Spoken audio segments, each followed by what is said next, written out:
Art is a powerful medium for expression and ideas. It can inspire us, unite us, even move us to tears.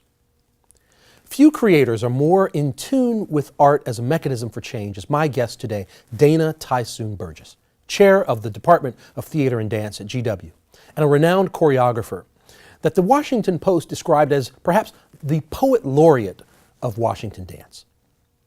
Between his international tours as a cultural ambassador for the State Department and his commitment to advancing arts at GW, Dana joins us today to talk about his upcoming endeavors, art as diplomacy, and as the future of the arts at Columbian College. Welcome, Dana. Thank you. As a world-class educator, choreographer, dancer, one of the things that you are so deeply familiar with is how art transforms lives on the global scale. And I was wondering if you could speak to us a little bit about this, about how the arts transforms us writ large. Sure. I've had the unique opportunity of being a cultural envoy for the U.S. State Department for about 20 years now. And in my travels to different countries, the one thing that I've learned is that the arts are a universal within every culture. And so the primary goal of arts diplomacy is to create a long-term friendship, a long-lasting friendship, so that we can share knowledge and better understand each other's cultures and grow a larger global society. So do you think the arts truly connects different populations, disparate populations around the globe? Absolutely. I think it's one of the few mediums which has the capacity to move through different socioeconomic strata. So regardless of where you were born, how you were born, you understand the deep celebration that the body feels in the terms of dancing. So we have individuals around the world who are dancing because they are not only performing on stages, but they're really solidifying their attachment to their own communities and showing their pride through dance. So it's really all over the world, and that's the connection that we're looking for, is that deeper understanding of what does movement mean to humanity. This is so interesting as well because in some of my own travels around the world, I've noticed that folklore, for instance, seems to compartmentalize experiences, artistic experiences, dance experiences, so that it seems that there is a barrier. But you're saying that there's not. No, I think even contemporary dance or contemporary ballet also is a direct reflection of the social context from which it's created. So we're just looking at a folkloric dance and we might not be completely understanding, well, how was that created, when was it created? And if we look back and we study that, then we understand so much more about the culture and understand what is defining that population as important. Dana, one of the things that I've been extremely excited about and want to know more about is your collaboration with NASA. Could you talk to us about this? Well, I'm very excited about it as well. I've been asked to create a new work, a new dance, which will celebrate humanity's relationship to the stars, or to the heavens, to the cosmos. And so on a recent trip that I had to the Southwest, I met with an individual who works for NASA specifically for the Orion project, and we just started talking and sharing ideas around the synergy between art and science, this place where creativity is utilized by both fields. So through a series of conversations, we ended upon, or began upon, creating a new dance which celebrates our relationship to the heavens and really looks at different global perspectives and historic perspectives along the way. So that'll premiere at the Kennedy Center in the fall of 2015. Very related to our previous conversation, do you think there is a hard and fast line between the sciences and the arts and art itself? Well, that's a great question. You know, I think that the same creative process which an artist utilizes in the studio, their studio as a laboratory, so to speak, can be utilized by an astrophysicist or maybe by a biologist. So there is this inkling of an idea, right? And then we research it wherever that research is going to occur.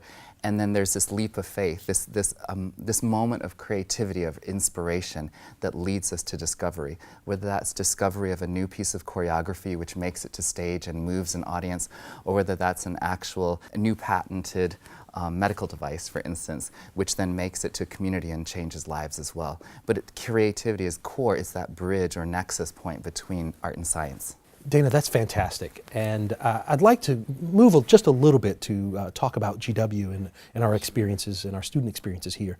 What is it that animates our student body about dance? Well, actually, I attended George Washington University and received my Master's of Fine Arts degree here in the 90s. And I love GW, and so do our current students as well. They get very excited because it's one of the few places where you can work with professionals. All of our professors are professionals in the field. They can walk out the door of their dorms and walk right over to the Kennedy Center and see world-class dance companies. There is this amazing access that they have to art at the highest levels here in Washington, D.C., which cannot be had anywhere else in the world. And that excites them. It also excites them that our curriculum is designed around creating an artist, not just creating a dancer for another company, although that's important as well, but it's really creating the next choreographer, creating that next arts lobbyist, creating an individual that goes on in the field for their whole entire life, not just into a company for 3 or 4 years, but is going to impact the field in a major way. And you say this is something that characterizes us here at GW. Absolutely. So with part of our branding here at GW, we are making a major leap forward with our relationship with the Corcoran. How do you see that interplaying with your own activities, with the broader arts mission on campus, and really as part of a transformative educational experience in the arts in the nation? I think this is an extremely exciting move and exciting time because if you look at the Corcoran in terms of their history, they were really to support American genius.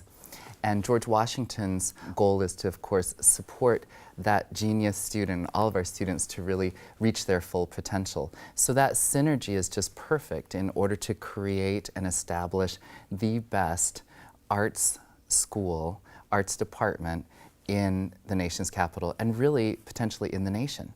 And then you add in the third component, the third factor or collaborator, which is the National Gallery of Art, and it has a world-class collection. And so in terms of that, look at what access the students have. I was thinking about the Corcoran the other day and thinking, wouldn't it be great if physics students came to the Corcoran and they were staring up in the rotunda at a beautiful piece of sculpture there? And what if it inspired them to utilize the concepts of creativity to make new discoveries and move their field forward? So I think also having the ability for all of the different departments and fields across the university to have access to seeing creativity in action and the best of creativity, the outcomes of it, is really important to the school, and it will definitely put us as the nation's leader for the arts. And do you see a particular role for theater and dance? Absolutely. My parents are both visual artists, and so I really personally feel that connection between the visual arts and the performing arts. There is this connectivity which occurs, whether a dance student is looking at a painting and all of a sudden realizes that the canvas of the painting is much like the proscenium of a stage, there's an effect and an interplay that's going back and forth.